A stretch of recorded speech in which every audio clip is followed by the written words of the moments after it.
We go to the face-off X. Mason Kohn, the Tufts transfer for Syracuse, and Alec Stathakis, the Big East Specialist of the Year for Denver. Stathakis for his career, 60%. He wins the opening draw. Denver will go to work on offense. This is a team that blitzed Michigan early in round one and essentially put that game away in the opening quarter. The attack for Denver, number 2 in red, is Michael Lamp. Mark struggled last week in the ACC semi against Duke. He was pulled. Kohn and Stathakis battle. Stathakis had it. Syracuse wins it back. Stephen Schmidt. Now the ball's on the ground. A tempest of red and white. Syracuse comes away with it. The orange dangerous. Off scramble situations, off face-off. And Leo has the speed to win his matchup. New face-off man for Syracuse, John Mullen. Syracuse likes to go 2-2 early with Kohn and Mullen. Jake Stevens, dangerous in transition. He's trail checked from behind. It's knocked away, loose ball. And out of the scramble, it's Denver. Mullen's only a freshman, a big kid, and these face-off battles will be fun to watch. They're veterans, and their experience are on the defensive end. They are young offensively, but this defense loaded with vets.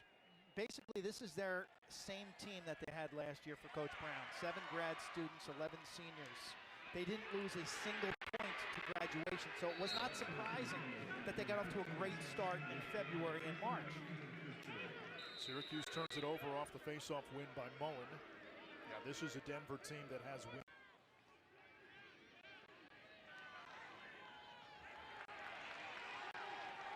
Final minute, quarter number 1, face-off violation against the Pioneers. 2 ties, 2 lead changes.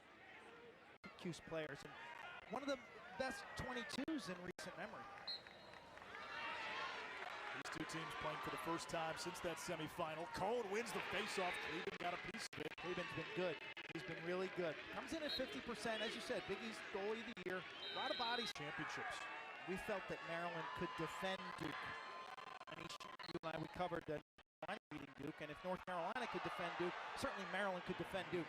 The biggest surprise to me was that Maryland now, back-to-back weeks, scoring goals. 16 against Princeton, 14 yesterday.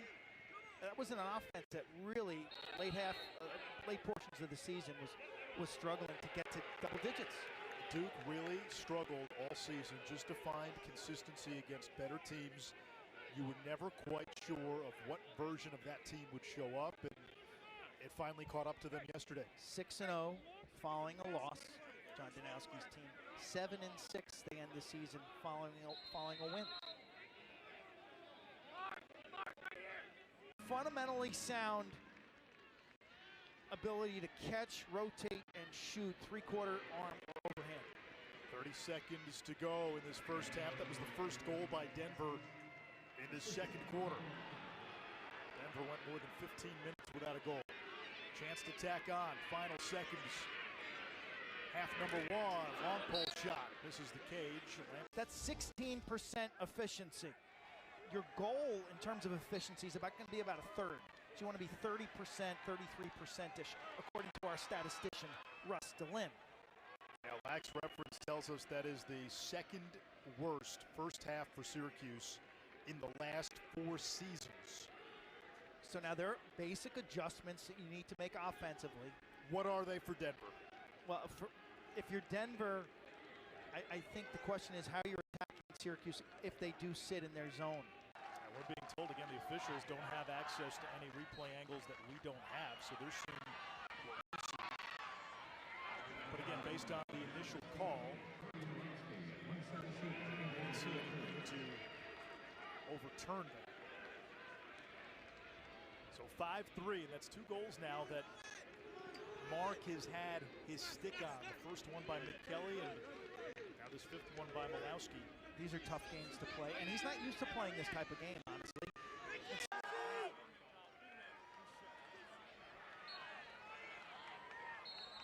Stathakis and Mullen. Oh, we get a hold on Syracuse. Denver ball.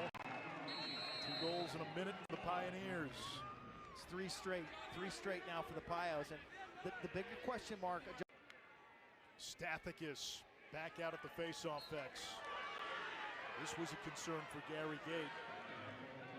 He said if you win a faceoff against Denver, they don't let you escape often after a faceoff win. Now we get a flag. Delayed penalty on Denver. Free possession for Syracuse. Pioneers with a 3-goal blitz here in the first 5 minutes of the third quarter.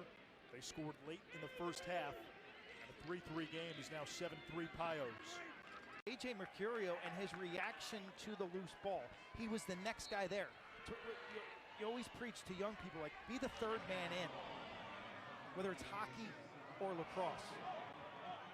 Syracuse wins the faceoff, and it now sets up a bit more of an adventurous clear. These shorties for Denver, Andrew Stevens, who is one of 8 20-goal scorers for Gary Gate. First tally for the Orange in more than 19 minutes. And here we go. Mullen wins the faceoff, going all the way. Kleben, the veto. It's as good a look you'll see off the faceoff. That's what Syracuse did so well in the Towson game last week. Winning faceoffs, generating offense off those wins. Long outlet pass, buddy pass. It's turned over. Denver getting a little sloppy.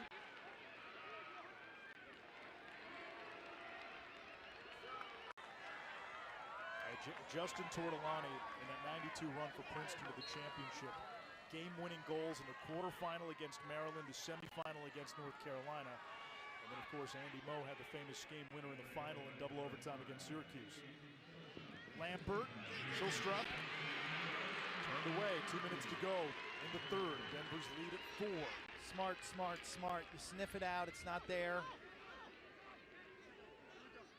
Matt Brown using, what did he say? He said his spots in this game really well and uses his speed and that acceleration, that change of speed to his advantage. Michael Lampert, senior from Massachusetts. Denver today has scored 3 times in the final minute of a quarter.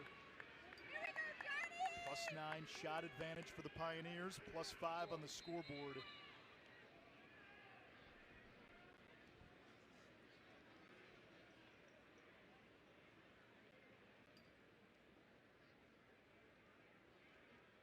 More chatter between the officials prior to the faceoff.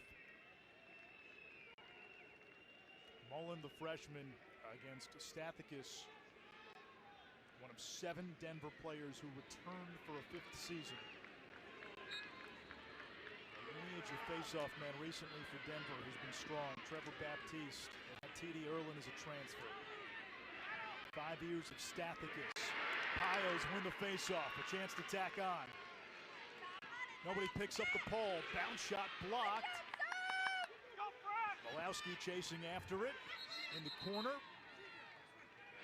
And we got a procedure call ahead to the 4th quarter. The winner plays Notre Dame next Saturday in Philadelphia in the national semifinals.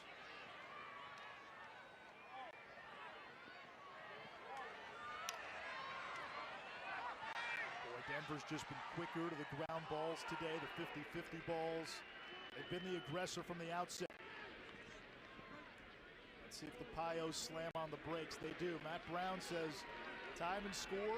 We got to quiet. Spallina, no goals, no points. Hiltz, no goals, 1 assist. Denver's been a team on film when you watch them. They'll switch on everything. They're not really matchup oriented. Guess who? Stathakis wins the faceoff. To Casey Wilson, 59 in red, described with 2 goals in the span of about 2 minutes. How big is this next goal? How big is this next goal? First, it starts with the face-off. Mullen wins it for the Orange.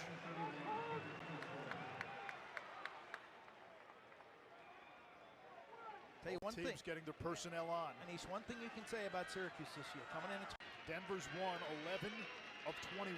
Stathakis has taken every draw for the Pioneers. We get a flag. It's a face-off violation. And Syracuse will have to go man down. Fouls on white, 3-6 delay, 30 seconds. White 3-6 delay, 30. Third face-off violation of the half against Syracuse. Jump the whistle. And Mullen had been 7 of 12. And so Denver goes man up for the first time today. We got a full 80